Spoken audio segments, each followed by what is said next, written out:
Bienvenidos a un nuevo capítulo de Wild Voices. Ya saben que es el podcast de Loro Parque en el que siempre intentamos tratar temas acerca de la ciencia, de la biología, del mundo que tenemos también nosotros aquí en Loro Parque y de la actualidad. Bueno, pues de la actualidad nos vamos a centrar en la jornada de hoy. Lo vamos a hacer además con una persona, con un amigo que ya ha estado aquí en otras ocasiones y que también él ha estado sentado aquí, como es Martin Böye, que es el director científico de Loro Parque Fundación, de la parte de cetáceos marinos.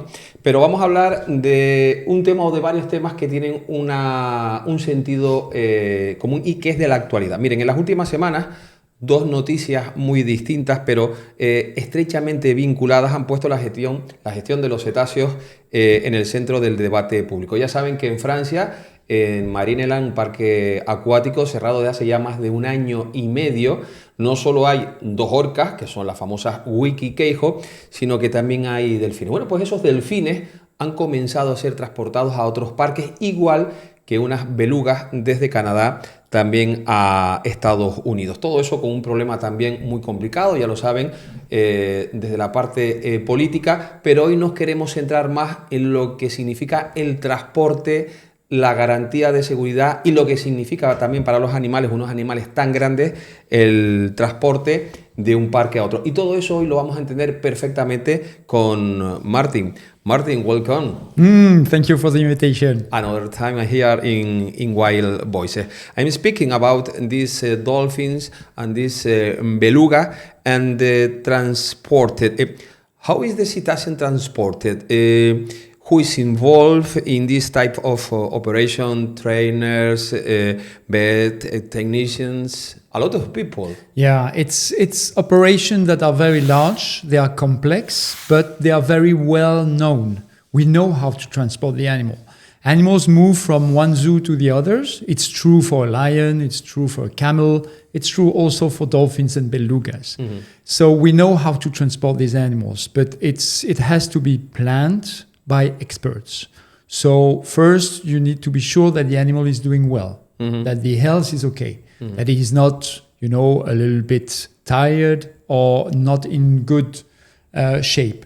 When the vet has assessed that the animal are ready for transport, so they do an examination, just like for you and me when you go to the doctor, the vet will say, okay, the animal is fit, no problem.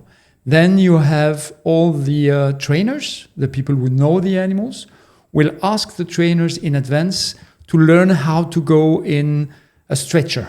And when they are habituated to the stretcher, then it's time to do it for real. So the animal goes in the stretcher, you can lift the animal, put it in a box, put the box in the truck, put some water in the box, so the animal is in the water as well. Just the head is out so he can breathe.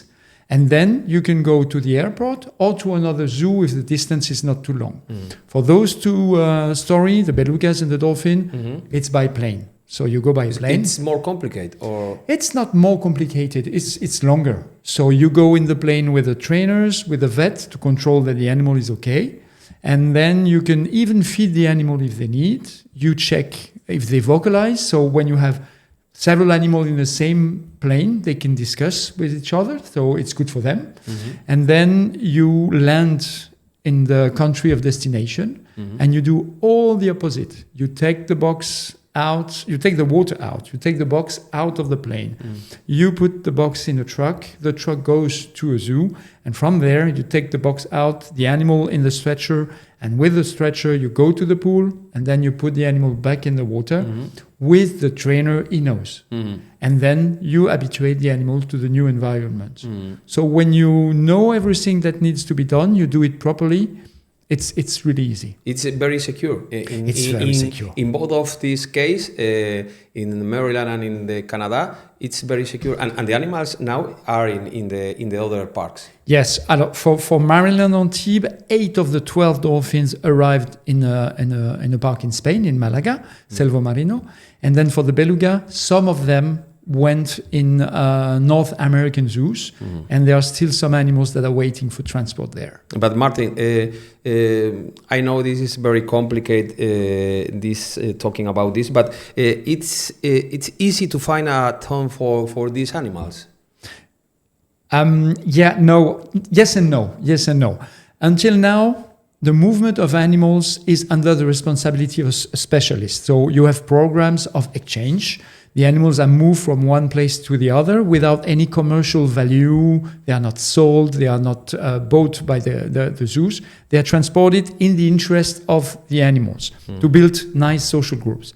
What happens now is that you have some facilities under the pressure of activists that have to close. And since they're closed, you have to relocate the animal.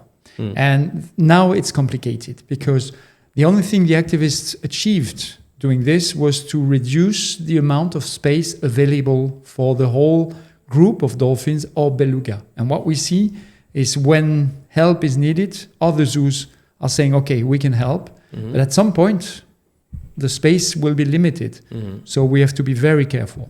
Martin, what role do population management programs such as the PEF, I don't know if I... EEP, I know. This or the US programs play?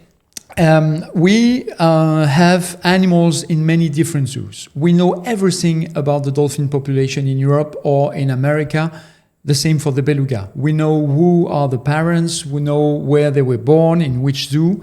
And so this is a program run by specialists, veterinarian, ethologist, zoologist, and they decide where animals should go in the interest of the whole population. When you have two animals that are not happy to be together in a zoo, then this EEP program will say, okay, this one needs to go in another place. And that's the normal way we do it. And again, it's a cooperation between zoos, not based on finance. It's for free. The animal goes there for free. Now, these programs, they have to change a little bit because they have to adapt to the fact that activists are closing some facilities. So we are going from a management program in the interest of the animal to a rehoming program where we try to find place and space for them when a facility is closing. So it's quite different. There is a reason very clearly, and if you ask the people, why not simply release them back into the sea? Yes. This is the question forever. Yeah, I have a lot this question, and I understand when you don't know about these animals, but nearly all of them were born in a zoo. So first, they don't know how to hunt because we provide them with very good food quality. At the same time, they are so used to their environment where they were born, that means a zoo, that if you put them back in the wild, you expose them to many, many challenges. First one is finding food, as I said, but also they don't know about the currents, they don't know how to navigate, they don't know how to deal with predators, they don't know how to deal also with the pollution, they might be exposed to some illness. So putting them back in the wild would be, and also the activists agree on that, will be for sure their deaths. So we don't want that. If I say to you Nova Scotia, Iceland, Leipzig, Taranto, what does you mean for this word? This is the famous project we hear about since 30 years, because the list is much longer than that. Since 30 years, people think that it would be better for the zoo animal to go in some sea pens. They call it sanctuaries. But the problem is we hear about these stories for a long time, but they never turn out to be real. So these sanctuaries, they do not exist. So the problem is when you close a zoo with cetaceans, based on the assumption that they could go maybe in such a sanctuary, when the zoo is closing, you realize the sanctuary does not exist. So you have to find a solution. And that's what is happening now with the belugas and the dolphins. It's very important, repeat, the sanctuaries don't exist. Can we say that in the practice, sanctuaries remain an experimental solution, which the need relocate already affects several hundred cetaceans worldwide? Yeah, it's experimental. The word you use, experimental, is totally that. We have one case in Iceland for belugas. And this case in Iceland, I'm oftenly referring to it. They have tried. They had a large bay, and they tried to put the animal in the bay. In 6 years, the animal They stayed in the bay very little, less than 4% of the time. And the rest of the time, they are now living in an indoor pool that is smaller than the one they had before. So it's not a progress for the animal. It's experimental, and the first attempt shows that it's not working. Remember to the animals in Maryland in France and in Maryland in Canada, what do you think is the main lesson to be learned from these animals? It's two different stories leading to the same outcome. Maryland was closed due to activist pressure, and Maryland, Canada, it's the owner who decided to stop doing it. So they decided to close it. But in both cases, activists were very active to ask the animal to go in those sanctuaries, sea pens. And when the different governments, Canada and France, realized the sanctuary were not existing, they decided to ask zoos for help. And then the zoos said, okay, maybe we can put the belugas there, maybe we can put the dolphins there. And for example, in the case of France, the animals are moving to Spain with the idea that they might come back to France, where the government is asking a zoo to build a new habitat because we lack space because of these campaigns. So the outcome of the story is quite sad. Don't close a zoo based on lies. It's not in the interest of the animal. And that's the problem we see now. 100% of the animals in closing zoos are going to other zoos, not to sanctuaries.